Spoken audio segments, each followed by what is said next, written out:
Are you guys on the farm tour right after this too? We're about to do it. Same time there's another one this afternoon. Are you on the afternoon? Oh, okay.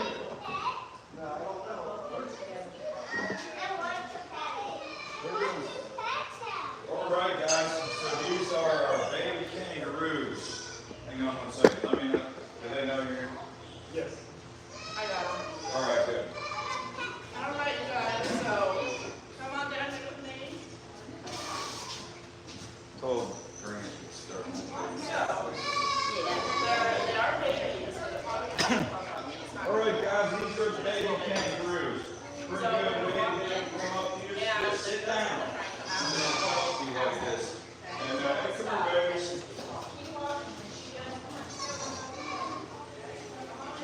So these baby kangaroos, the kangaroos are marsupials. That means mammals with pouches. Kangaroos have 2 uteruses, so they have, and after a kangaroo has its first baby, it will be pregnant every day of the rest of its life, pretty much. The kangaroos, they do have to be fertilized for every subsequent pregnancy, but they will be pregnant basically every day of the rest of their life. The gestation for a kangaroo is 33 days, fertilization birth. When it gives birth, it is the size of a jelly bean, about 2 grams is all that the baby is. That 2-gram jelly bean sized baby will crawl on its own up to its mother's pouch. It will latch onto its teeth and won't let go each one for 70 to 90 days. During that whole period of time, mother's making something more similar to colostrum, because she is essentially nursing an embryo. They got some moths, okay? So the baby will nurse continuously for 70 to 90 days, drinking colostrum. When the baby starts to nurse and release, that makes the mother shift over from making colostrum to making milk.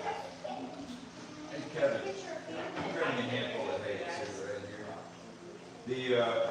The baby will continue in the pouch. The first time it'll stick its face out of the pouch is 6 months old. You may or may not get a chance to see that today. At 7 months old, the baby will jump out of the pouch for the first time. So we'll have our first baby that's born on the farm out of the pouch in about 3 weeks. From 7 to 8 months, the baby can go in and out of the pouch. And from 8 months to 10 months, the baby will just stick its face into the pouch to eat milk. Now that all sounds pretty normal. From there it gets kind of weird. So the kangaroo continually makes a chemical similar to pitocin, which is what you give to a human female to induce labor. A female kangaroo makes that all the time unless they are malnourished or dehydrated. They don't make pitocin if they're malnourished or dehydrated because they will not birth a baby they cannot nourish. The babies will, when the baby is born, it will crawl up to the mother's pouch on its own and latch onto a teat. When it latches onto a teat, it is so small that it can't even suck for itself. So the mother is actively pumping milk into the baby's mouth when it's latched on tight. The act of making milk makes a second chemical that blocks the pitocin. So if it has one nursing, it normally will not deliver another one because it blocks the pitocin. It still produces the pitocin all the time, but it has a blocker on it.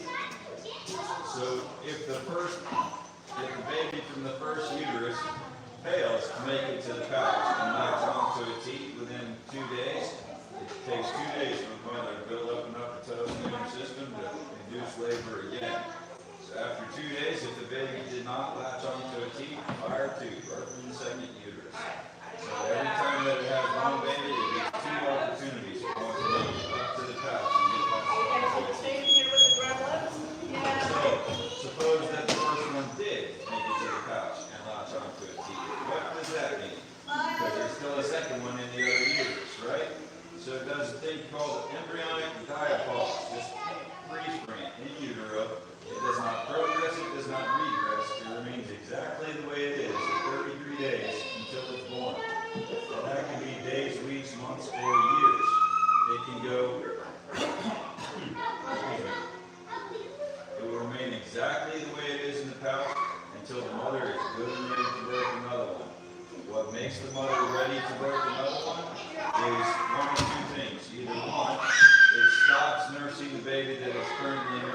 that takes the blocker away. Okay. Or two, if the female gets overweight, actually too high body fat content, then we'll double up the production of the Pitocin to bypass the blocker and birth the second baby. But once it has two nursing, it doubles up the blocker. It cannot possibly bypass the double block. So it cannot possibly birth three. The female kangaroo, if it were to have a mantra, that mantra would be live to have more. At all costs, live to have more. So if mom is being pursued by a predator, ditch the baby, live to have more. If mom is malnourished or dehydrated, ditch the baby, live to have more. Anytime one baby stops nursing, 2 days later, it will have another baby. Except if it's malnourished or dehydrated. If it's malnourished or dehydrated, it's not producing Pitocin, so it won't birth another one while it is malnourished or dehydrated. The kangaroos have a way of surviving a drought that at the start of the drought, the normal family group for red kangaroos is one dominant male, 50 females. Which means if you want to be the one male, every other male's got to go. That's the way it is. So the one male is statistically insignificant to the population number. So at the start of the drought, when the females get malnourished or dehydrated, every one of them ditches all of the babies. That gives the mom, the group on the whole, the best odds of surviving the drought as a group. So in Australia, it's a desert. In a desert place, a drought can last for a crazy long time. So suppose that drought should last for as much as 2 years. Maybe only half of the kangaroos survive. So which will survive? Weakest or the strongest? So obviously the strongest will survive. So suppose we went into the drought with 50, end of the drought, half of them survive, now they're at 25, right? As soon as the drought is over, droughts in desert places normally end with extremely heavy rainfall, a period of lush green, everything. So the kangaroos go from, barely surviving to chowing down everything, and they get overweight right away. As soon as they're re-nourished, rehydrated, in a couple of days, they all have a baby. Then with 50, 25, 50. Within a short period of time, they will all be overweight, double up on Pitocin, they'll all birth a second. So they go 50, 25, 50, 75. So they come out of the drought, stronger by individual, and larger in number than they went into the drought. That is why kangaroos are absolutely prolific in desert places.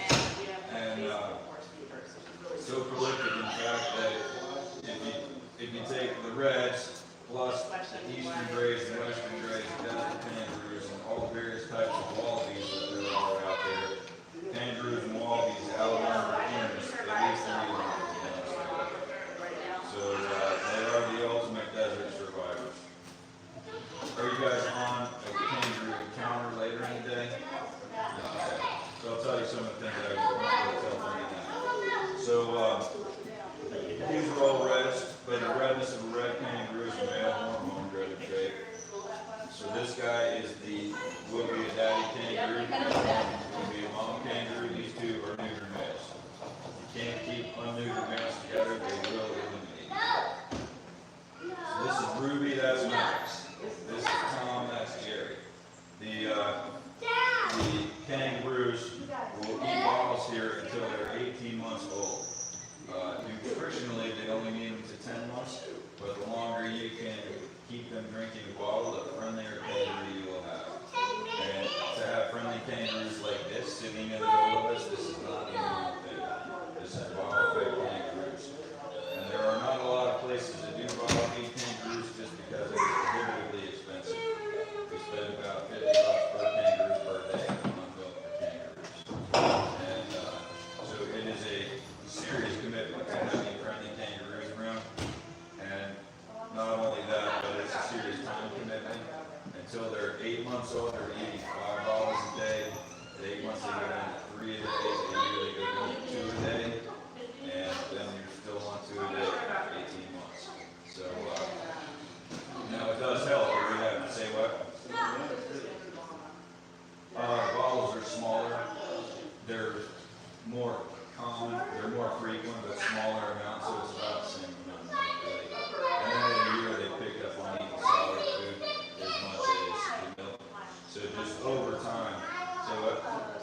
Right there. Sorry. No, no, you're good. It's your experience. I've heard this before. The males never stop growing. If they are alive, they are growing. Like the tortoise never stops growing. It's alive, it's growing. A male kangaroo, the world record for a male kangaroo is 6'7". That is standing on the ground, 6'7". Nose to tail, more than 8.5 feet long. So kangaroos get absolutely massive. The males. Females will max out at 100 pounds. See where they stand in the water, and they'll try to clear it out. Yeah, yeah. Right. The male will protect his female with his leg. And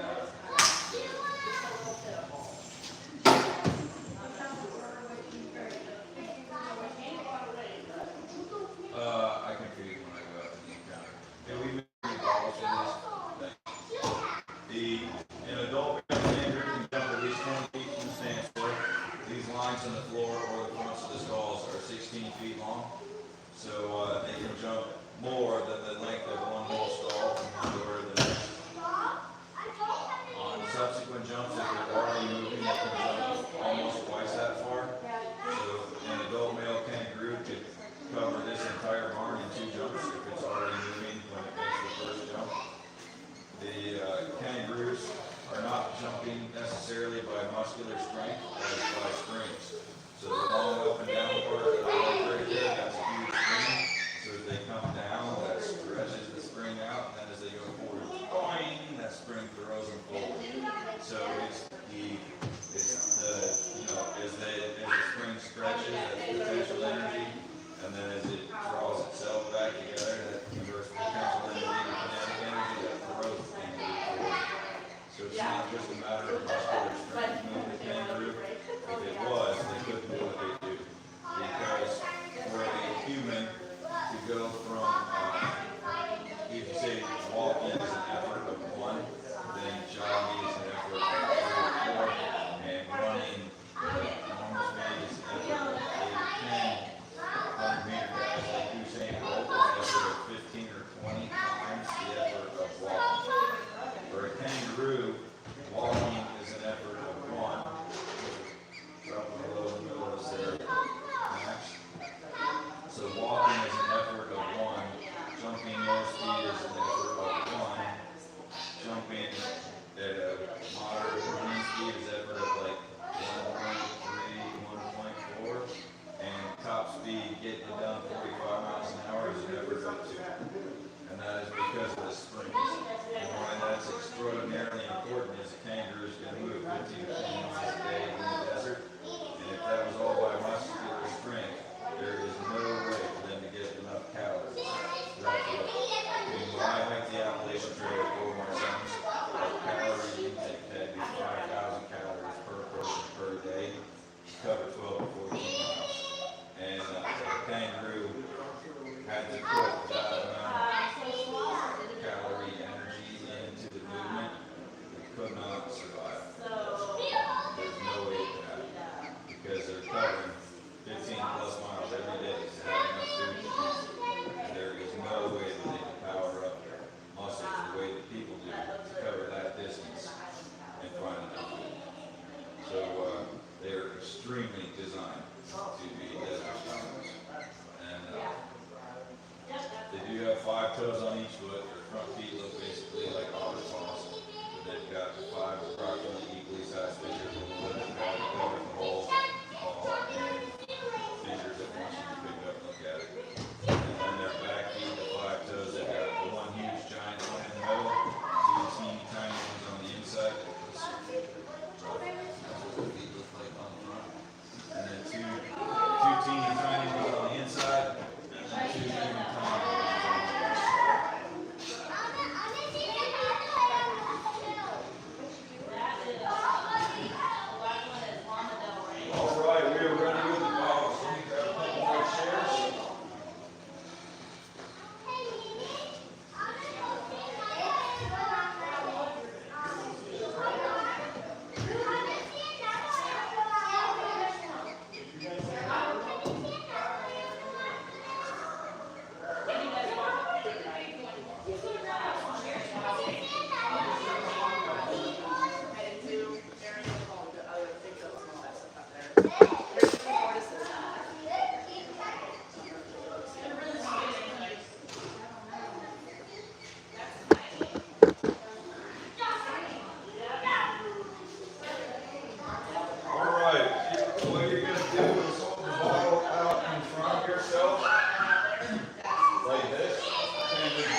Hey guys, we're here at the baby kangaroo bottle feeding at the Cody Riverside Farm.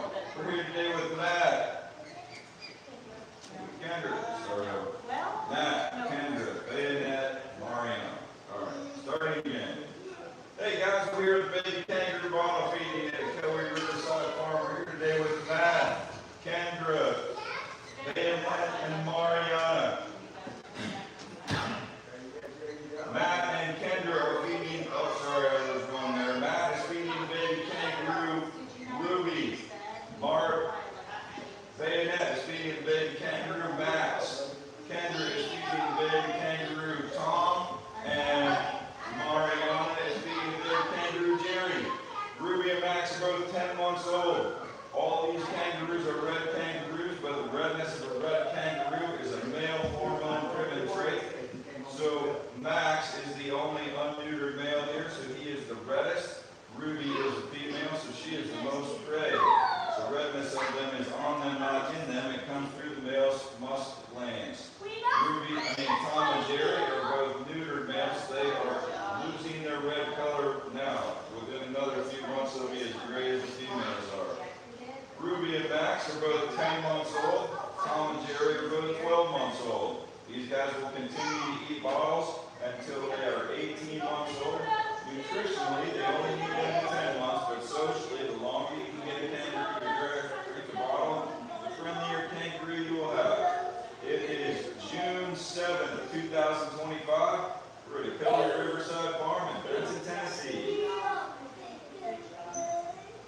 This one a little higher from the floor, so recording itself to try to get low, get low.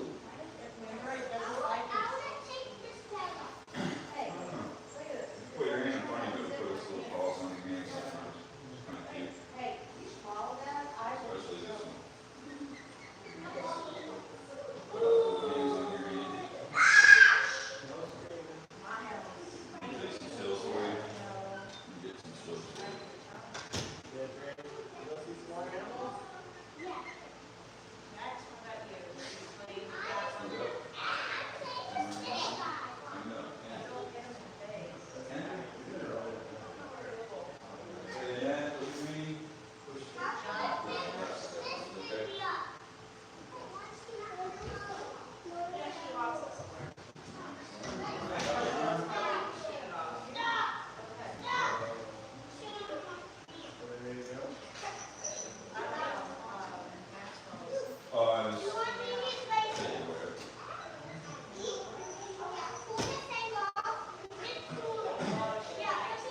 baby kangaroos.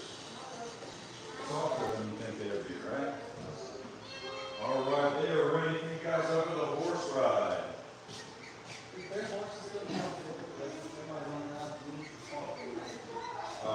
If there is one left in the middle field, the two little ponies can go out to the top field. So get the last horse out of the middle. Oh, all right, I'll look there. All right, see you guys.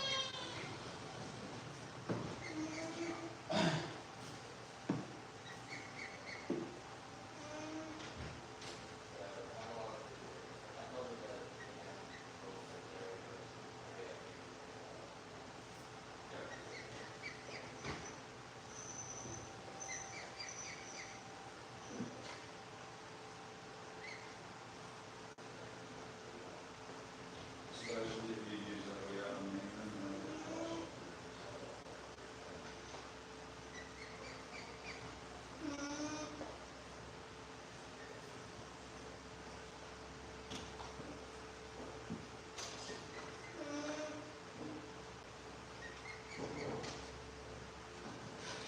So I'm going to take Kangaroos out right now, but we got 10 minutes. The bathroom is on the 25th floor.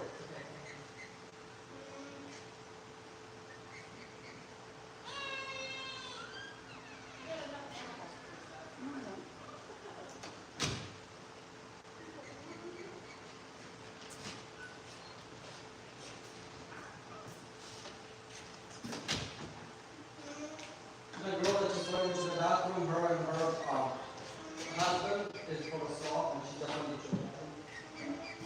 Her husband, I think, is outside.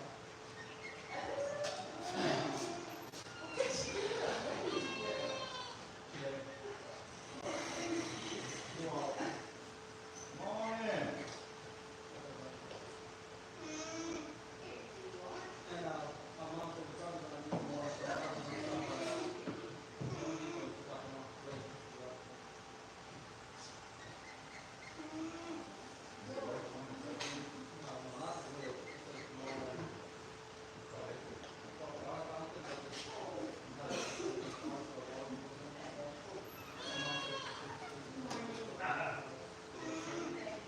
The cheaper things like I'll probably go there, and then I'll come back and get the apples and stuff. just catch it too. Well, she's been on the phone every minute. Yeah, if you're driving Harrison Harbor Freight, on the way. So just stop at Harbor Freight and I'll get her to take you. Hey Siri, get directions to Harrison, Tennessee. John, are you about to do the farm tour? Yeah. Okay. Are you ready for them? Yeah. Okay. All right. Are you guys at the 10 o'clock? You're the TikTok guy. Oh, sometimes. Sometimes I am. Did you guys already disinfect your hands? We haven't yet, no. I washed it in the bathroom. That washing is fine, but if you didn't wash, disinfect, and then you guys are going to be in here with the sloths. You guys ever seen a sloth before? No. Well, mine's going to be blind. It's going to be awesome. All right, watch out, Max. Come on, buddy. Hey, let's just put them in. They are. Come here, babies. Feed them and hang out with them, all kinds of fun stuff. They're really Go to soft. bed, guys. All right, guys. Come on, go to bed. And you're going to be in here with Go to Michaela. bed. Go to bed. Go to bed. Go to bed.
Hey guys, people are about to join the farm tour. We're located here in Benton, Tennessee.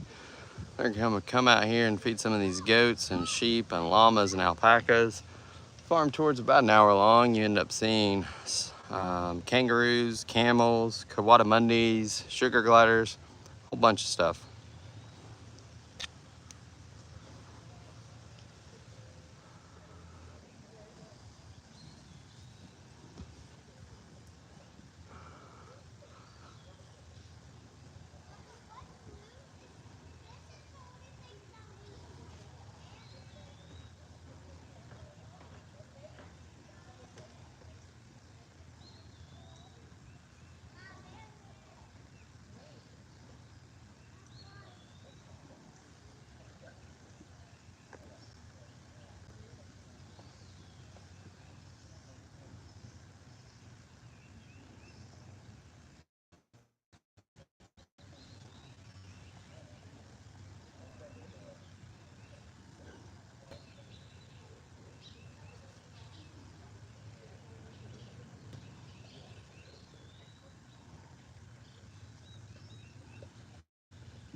Myotonic goats. When a fainting goat faints, it does not lose consciousness. It is myotonically startled stiff. So they are every bit as likely to faint from a balloon floating by as they are from the big bad wolf chewing their leg off. It's what surprises them. When the fainting goat faints, it just stiffens up and then it tips over, falls down, and then 20 seconds later jumps back up and it's normal again.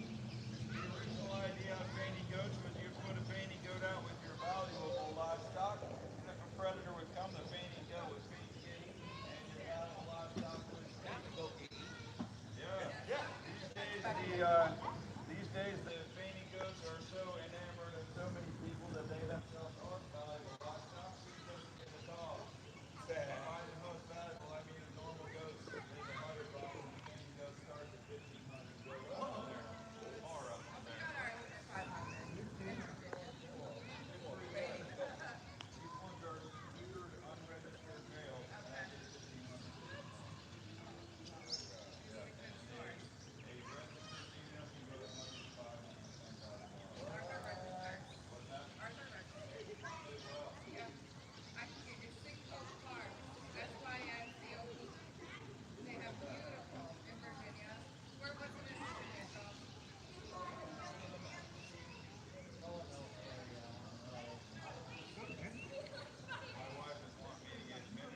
That one that has the tall spikes on it right there is a recent rescue. That one was found at a hotel parking lot by I-40. And the way that it has the sharp spikes coming up on it, that means it was malnourished all those years. The one that's flat on top like that, that's what a sulcata tortoise also looks like if it's been properly cared for. Where are they indigenous to? They are indigenous to Africa. In Africa, their wintertime behavior is they can dig 8 or 10 feet straight down underground, and then they dig up and build a shelf so they don't drown if it rains hard. They stay underground for 3 or 4 months, and then they come out. When they come out, though, they come out on a really shallow angle, so they may come up 50 feet from where they went down. It leaves huge holes and ruts all over the place. So here their winter behavior is that house has a tortoise heater built inside of the floor. That keeps it good down to about 35 degrees. After that, we put them inside of the exotic animal barn down there. Lyman would have been found in I-40 because someone abandoned it. Somebody abandoned it. Yeah, and then the person that found it tried to keep it. They kept it over the winter. They kept it alive. But then they realized they didn't know what they were doing, so they brought it out here. What are they two Veggies, yeah. And sulcata tortoises are chow hounds. The proper amount to feed a sulcata tortoise is enough to fill its shell with food 5 days of the week and nothing 2 days of the week.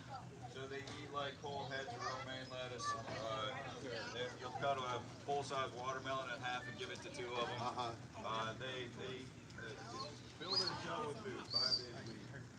And that one is Fiona. That one is Franklin. The rescue there we haven't named yet because we haven't figured out if it's a boy or a girl yet. We're waiting for Franklin to explain that to us. Yeah. Well, we think it's Jane. Jane, though. Yeah. I'm pretty sure it's Jane, though. Tondo will have to go.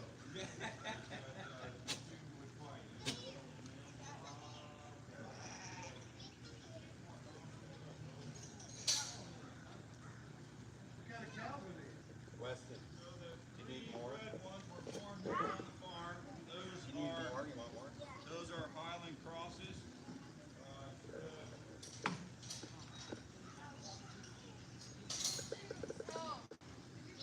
This one is Blossom because she was born the first day the cherry blossoms were on the trees.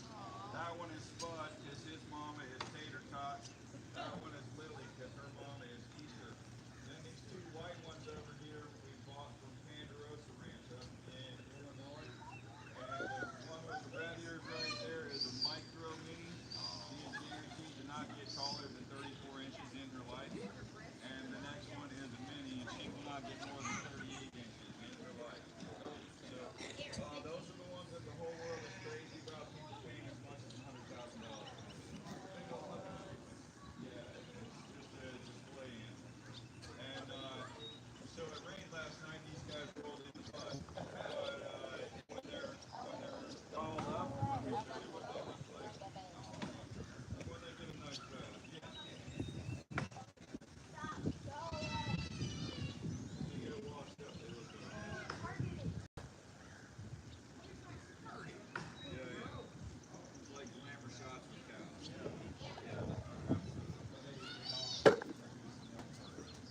Oh, they pretty much like any other cow. When do we get to eat? Anything you want to give me about $60,000. Most expensive burger in the world. Yeah, Wagyu got nothing going on now. The reason they cost so much is they're manipulating the chondrodysplasia gene, and it's super expensive to breed these things. First off, you end up with a lot of cows that are not. Yeah, exactly. And second, in order that they don't lose mothers, they're doing embryonic transplants of the little tiny cat of big cow in case there's a big cow inside of it. And the embryonic transplants themselves cost $4,500 a piece and have 60% tax rating in the surrogate. And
lunch for you.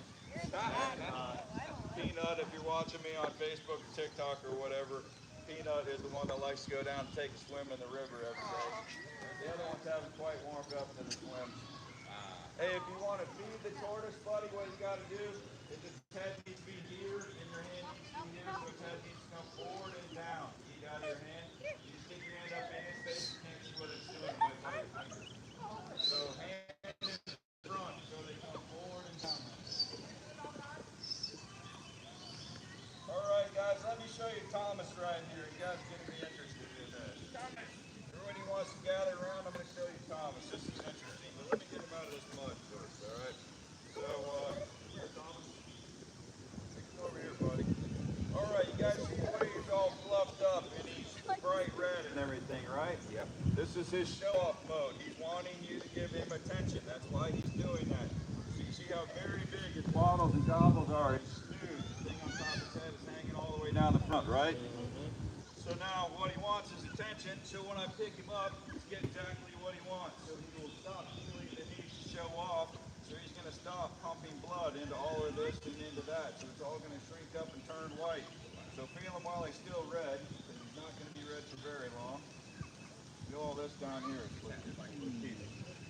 Yeah, that's his happy sound.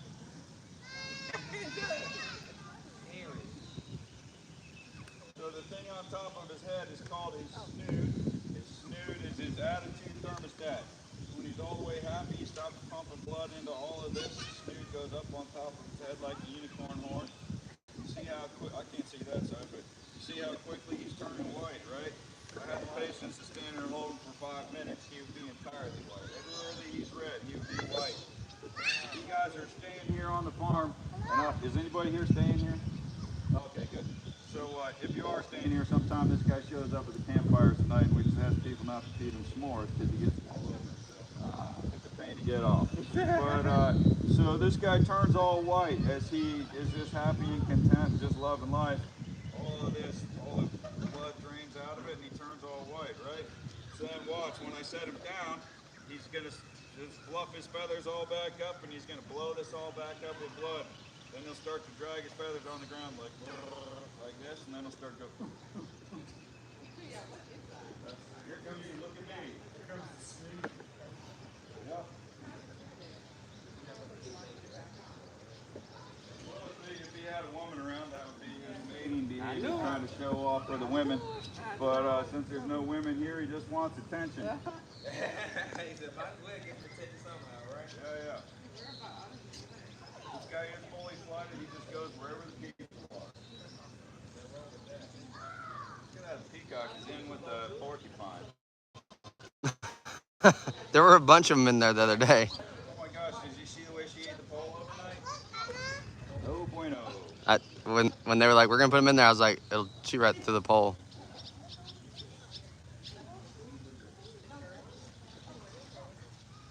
It's tortoise. Those are sulcata tortoises.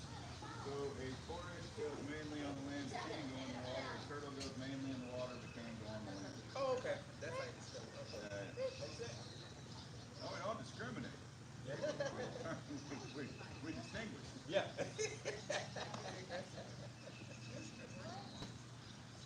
This one is thing 1. Her twin sister right there is thing 2. And thing 1's baby. That one is thing 2. Okay. And thing 1's baby with the horns right there is Sweet Thing. And Sweet Thing was born by C-section. So she spent her first day at 10 days in the living room. And to this day, she thinks that she's a people, not a goat. And so we can't keep her inside of this fence. She climbs out and falls wherever she needs to go. All right, y'all, I got a lot. Oh, she didn't come out.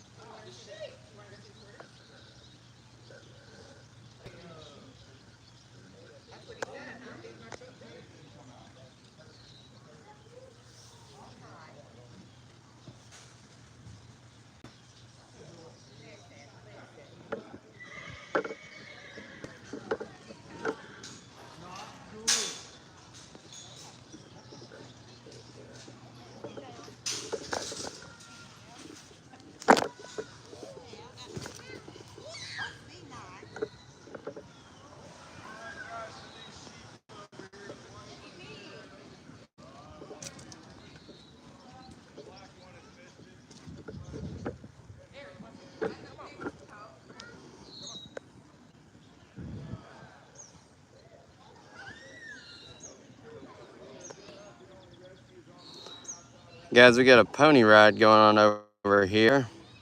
So if you've ever wanted to come ride horses, you can do that too.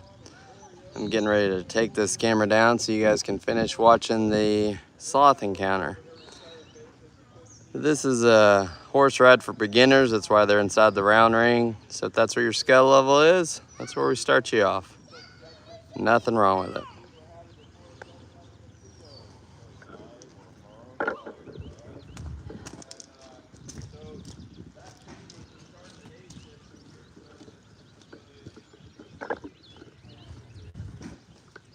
Don't let them lose you, buddy. They're gonna be leaving from there.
She's went through both of those bowls so far. Oh.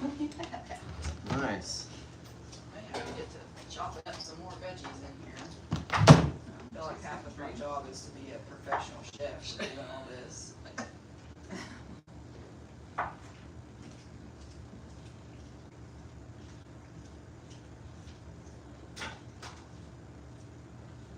Gone.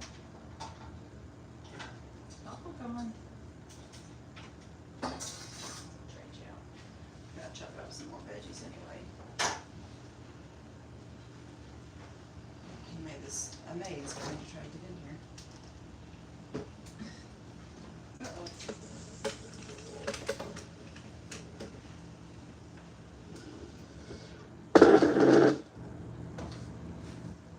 Goodness. So you said something about treats, like what would be a treat? So for them, banana, Flash is absolutely obsessed with bananas. And he can't have them a whole lot, he has to have them in moderation because they're really high in fructose and that's pretty difficult for them to break down. Yeah. And so those are only just little treats that they get. And when they do, it's not like a whole banana, it's just a few slices. Okay. And I promise you guys aren't crazy, that is a little bird that's back there in the little basket that you're hearing chirp. I hear it, yeah. Yeah. Oh, wait, hold on. Around this time of year up at the horse barn, there's so many barn swallows that will fall out of the nest. And I feel bad for them, and I try to give them a chance. Yes.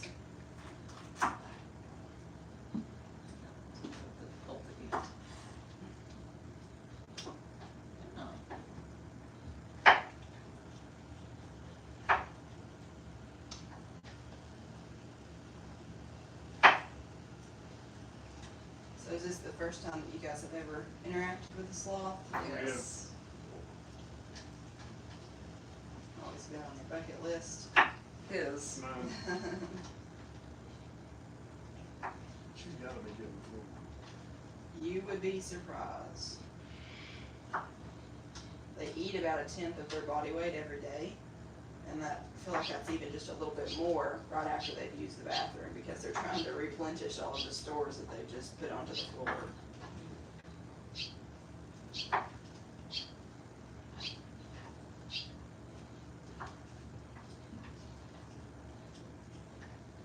What do you do with up there, just hanging out? Yeah.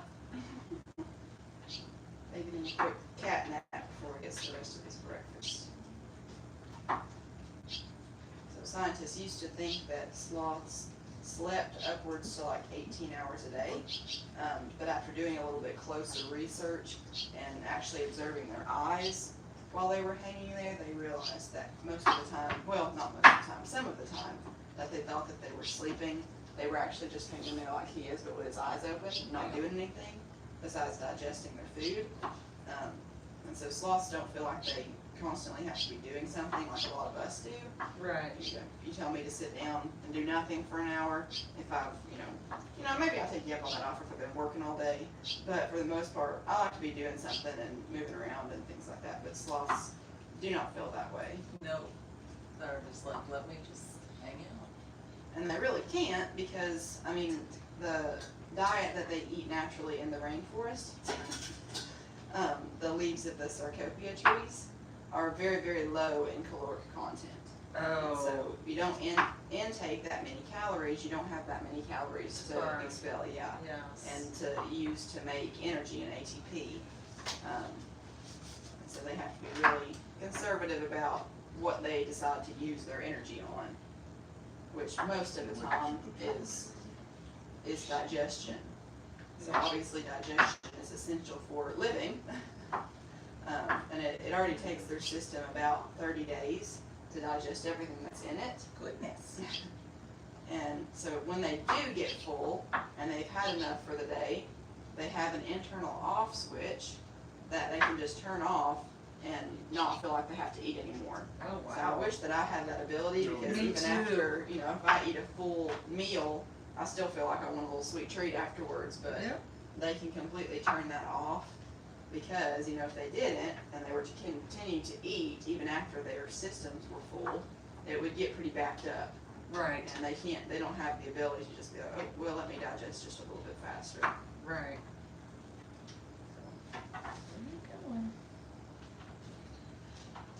And most of the time when she curls up in a little ball like that, that means she is full, at least for the time being.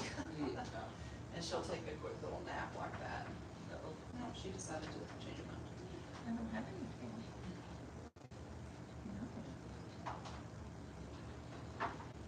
She says, I smell it. It's up there somewhere.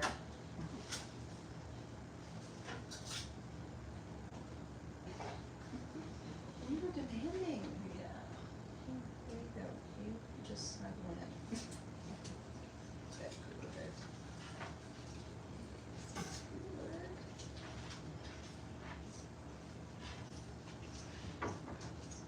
So do the people that own this live right up there in the house? Yep. And then our baby Dash, he's just 8 months old right now. He stays up there in the main house overnight, and in the mornings we bring him down around 12, and he'll stay the rest of the day down here. But until they're a year old, they stay up in the main house, and they do keep it 78 degrees in their house up there. Oh, wow. Yeah. You're getting that belly full. You are. You just eat. Yeah.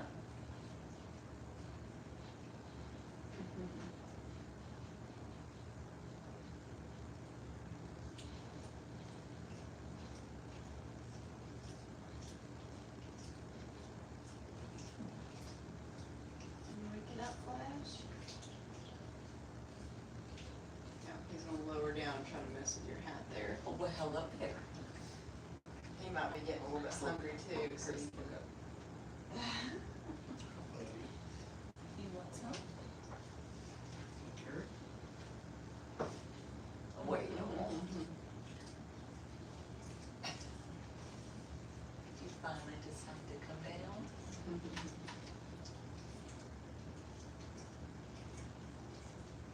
Say, good.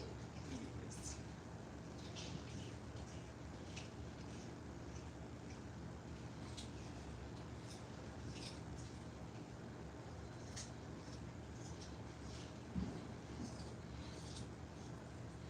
So it's pretty amazing about the sloths, how they can hang all the way upside down like And that. sleep. Yeah, and still be able to eat.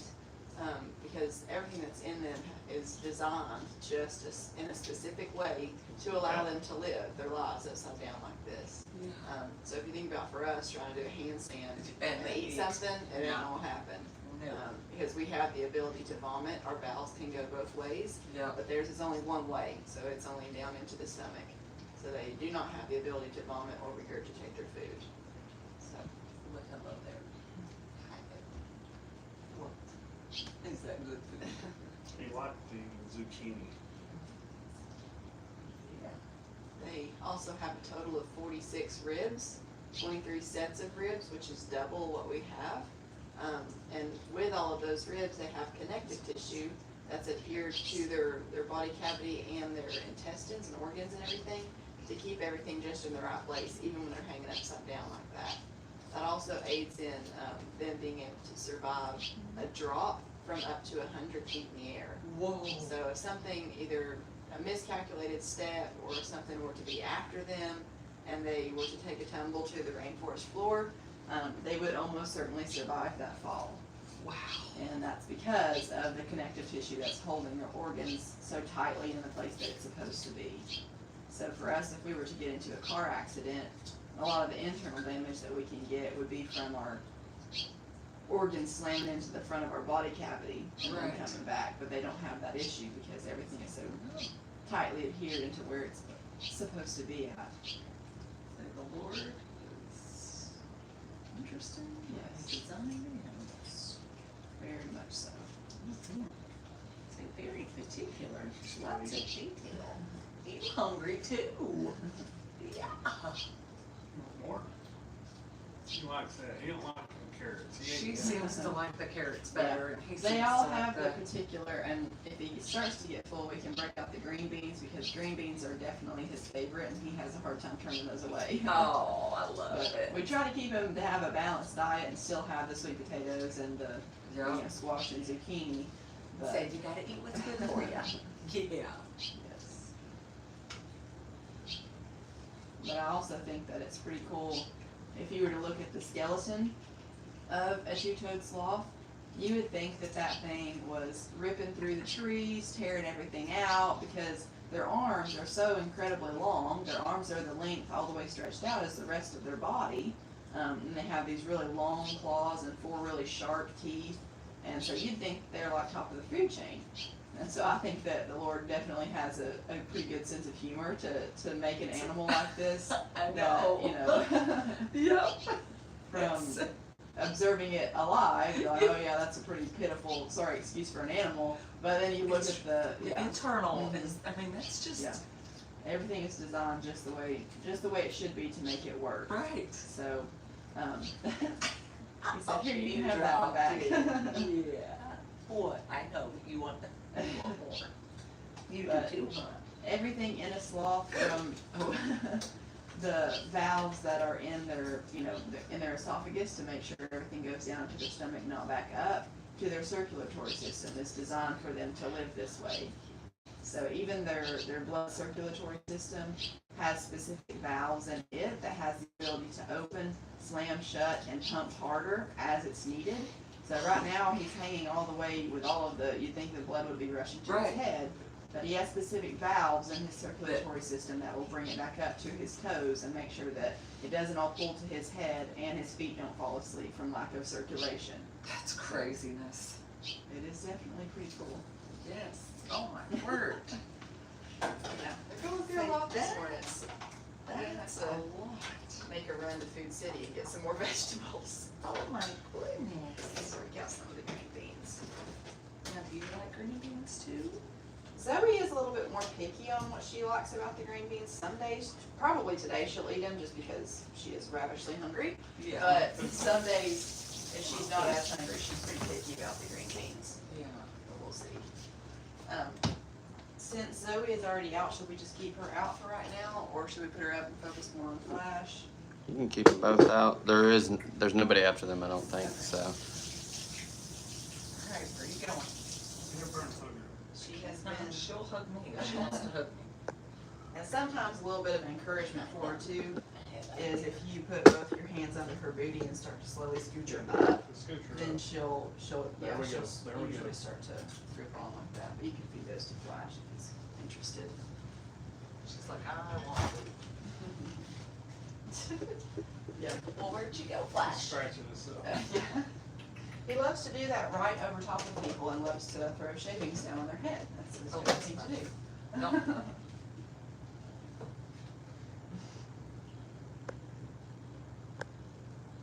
And it's funny when we both have him out here, Flash will be reaching down like he was earlier to try and get our attention to give him some food. And Zoe takes that as an opportunity to give him a little high five. Sometimes they'll lock claws and he's like, no, that is not what I was looking for. You are not a vegetable. I could care less.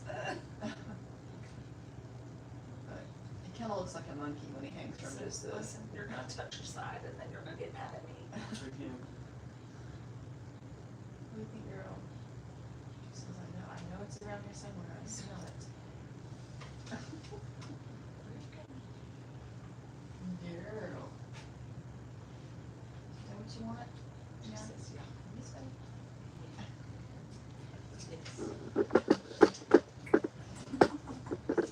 Listen, we got you a green bean down here. Yeah. Come on back down. We got you a green bean. Yeah. Come on. And you can see how dilated their eyes are. Yes. They stay like that all the time, even when it's dark and light. And so they do really have a very, very narrow field of vision. It's essentially like if you were to cut both your hands together and look through them like a telescope, so they don't see anything till it's right in front of them. Anything zooms out.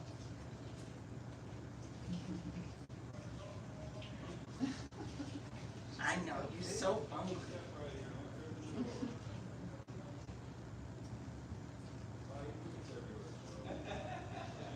Just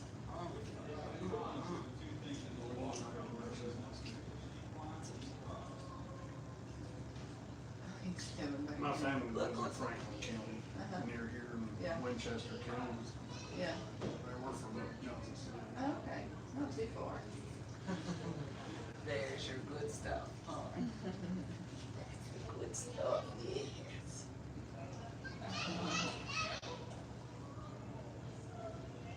Something else kind of interesting about them is that their claws will continue to grow throughout their lives.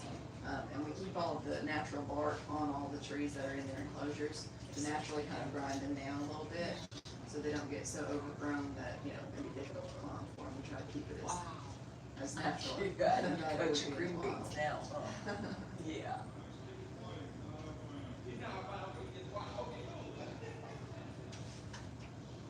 But I don't think that we've talked about the sloth-moth symbiotic relationship. It's actually really, really cool how the whole thing works, because if they did not have each other in the wild, then things would not work out as well for the sloths. So obviously we talked about how they get their bacteria colony in captivity from their mother's mouth, licking the saliva around her mouth. But in the wild, they have moths that live throughout their fur that require the sloth to go down the same tree, the same side of the tree, to the same pile that they did the week prior. Because in that pile is the larvae that have developed into new moths from the week before. So the moths come down off of the sloth and lay their larvae in the dung pile of the sloth. And the next week, when the sloth comes back down to use the bathroom, the moths will climb back up onto the sloth, and the cycle will be repeated. Yeah, and the moths that live in their fur will feed off of the algae and moss that grows on their back. So it's just for the moth, I mean, it's a good little transport to and from their breeding ground, and they're living in, you know, their food basically. So it works out well for, no, he hasn't come out. Unless somebody left him in. I see you, I know.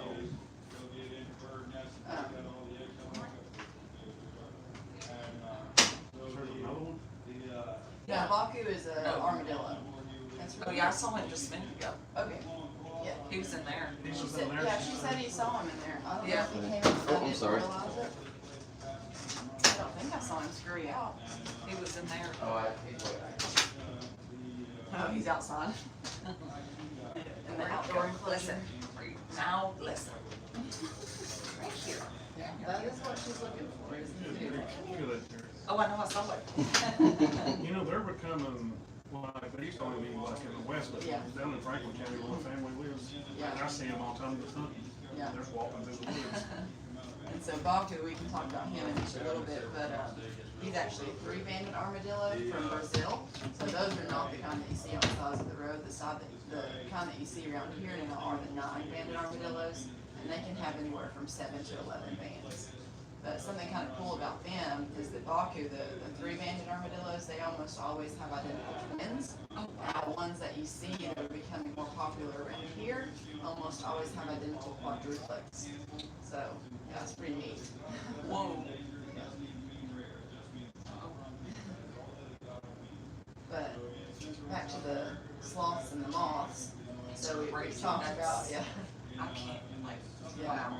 So the moths obviously benefit from the transportation to and from the breeding ground and having food and everything, but the sloths also benefit from the moth living on them.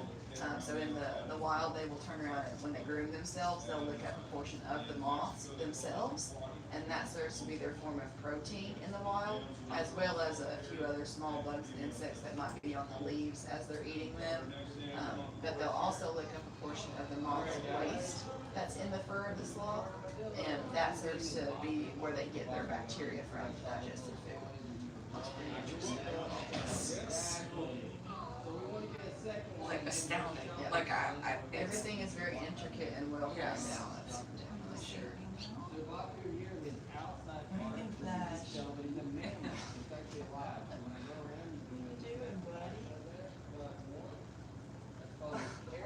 You trying to clean yourself? You can do it. There you go. Pretty cool.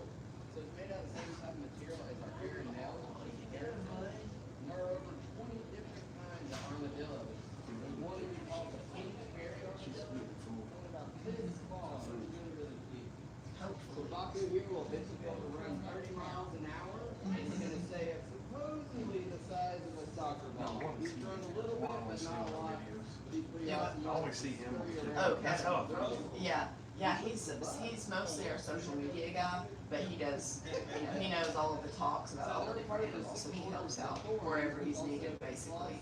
But he's in charge of, he's always coming in here checking the phones, making sure the angles are just right and everything, and he'll make the videos, compile them to post them on our social media and stuff, so he's pretty cool. He definitely helps out a lot.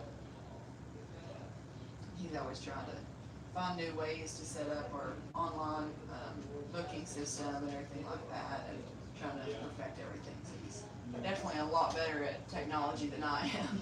And I went through 4 years of college and everything, and I still can barely tell you how to use Excel. My cousin wanted to come, she lives in Franklin County, and she tried to book, and it showed no availability for the sloth For today, to come with us, to meet us here. yeah, well, if you try to book last minute and for really short notice, it is going to be fully booked. So it's, well, I guess it probably should have shown that after this there was an open spot, because there's not anything booked for after this. We're still trying to work out all the bugs and everything for the system, because they had switched to a whole new online, whatever it's called, Platform. yeah, online platform, and it was a disaster. So they switched back with like just a few days, and we already had bookings through that platform, so we were trying to get it all sorted out. I think all of the bugs are sorted out now. We're back to what we were using. But yeah, we stay pretty booked with the sloth encounters. Yeah. A lot of times people will have to book out a few months in I did. advance. Yeah, I had to. yeah.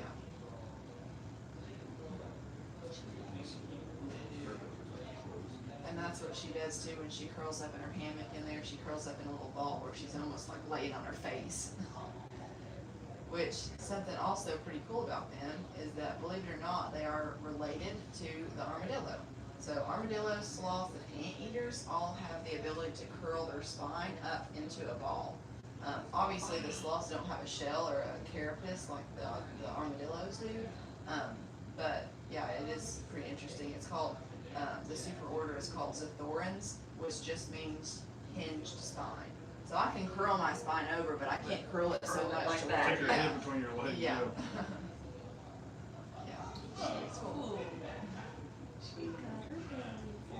Watching about 2 hours, we'll get her back out and she'll be like, where's the food? Yep.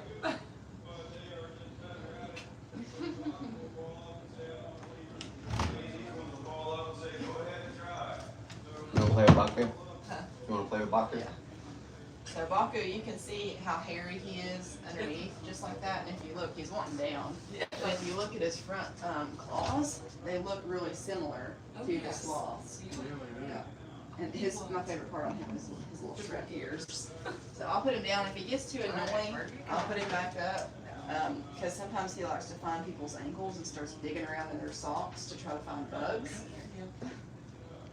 Again, girl, looking for more food. I'm just kidding, I'm not taking a nap. I just thought I'd rest for a minute, digest a little. It's hard work eating all the time being a sloth. Yeah. A lot of energy goes in digesting food.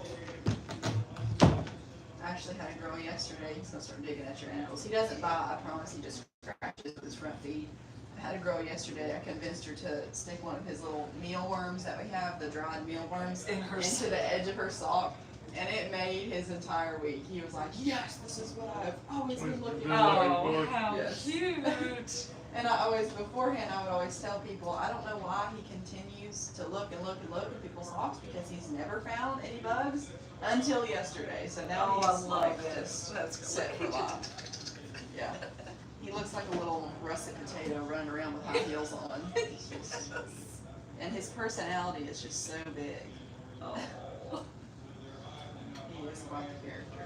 He loves to pull this stunt where he'll try to go back here and act like he's gonna get stuck behind the fridge because he knows that I hate it. There's not enough of a gap for him to get behind the fridge, but he loves to go back there and be like, hey, you never know, I could try. Yeah. Where you going? And when he was just a little bit smaller, he would try to wedge himself up underneath the sink or the cabinet down there, and yeah, it was a nightmare. Okay. Look. That is so cute. Come here. Hi there. Hello. Yeah, you can dig in the sock. Go ahead. Go ahead. What are you gonna find? Oh, there's nothing.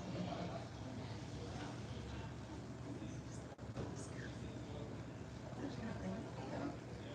I've only been here for about 3.5 weeks or so, and usually I always wear pants, and I wore shorts for the first time a few days ago, and he started scratching on me like that. I'm like, that's why people pull away. Like that feels kind of scary. Yeah. Like he's gonna take a chunk out of you, but he just uses those front feet, the nails. Just trying to find. Oh.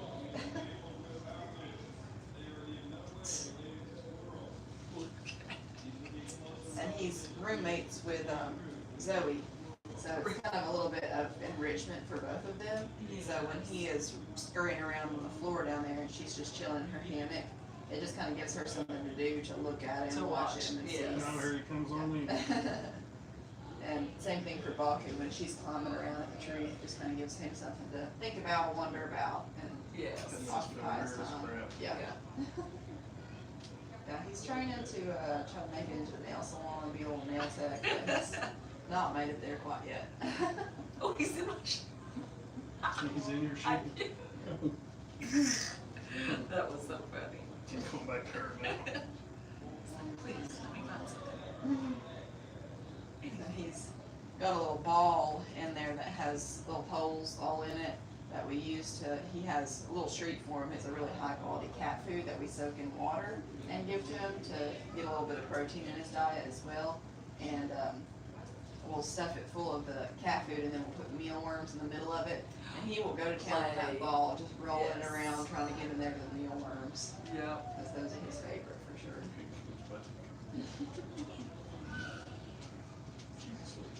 That's so sweet. Oh my word. He's just gonna hang there. Must not have that much of an appetite this morning. Hey, Flash.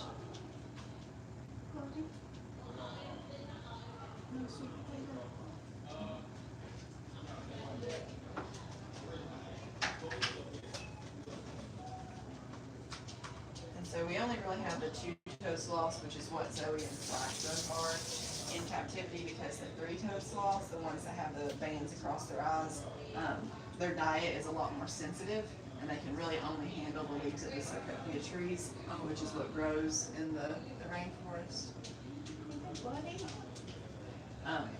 But in Florida, they've been working on trying to get some groves of the Sarcopia trees growing down there, in hopes that if we can get that successfully up and running, that we will eventually be able to start implementing the